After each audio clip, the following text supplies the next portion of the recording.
আমাদের বেগুন গাছগুলোতে বেগুন ধরেছে, এই দেখেন একটা বেগুন ধরেছে, কিন্তু এতে এক ধরনের কারণ পোকা লেগেছে, যার কারণে গাছগুলো মরে যাচ্ছিল। এই জন্য আমরা এখানে আমাদের যে হচ্ছে ছাই বলে, যেটা রান্না করা যে ছাইগুলো, সেগুলো আমরা প্রতিটা গাছের মধ্যে ছিটিয়ে দিয়েছি, যেন কোনো পোকা আক্রমণ না করতে পারে। এই দেখেন সবগুলো গাছেতে কী সুন্দর করে আমরা ছাই ছিটিয়ে দিয়েছি। এই যে চমৎকার, এই যে এখানে এই যে মরে যাচ্ছে, এই যে দেখছেন, এই জন্য এখানে ছাই ছিটিয়ে দিয়েছি যেন কোনো পোকা আক্রমণ না করতে পারে।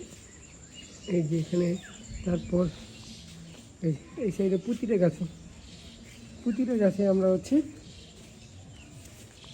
আমাদের ছাই ছিটিয়ে দিয়েছি। এগুলো রান্না করা ছাই, লার্কি থেকে,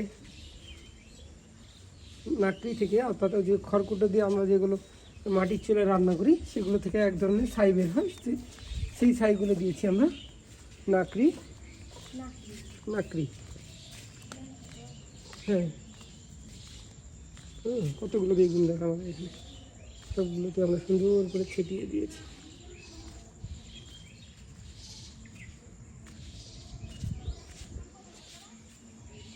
অনেক ছোট আমরা এগুলো রোপণ করেছি, মাশাআল্লাহ এখন অনেক বড় হয়ে গেছে।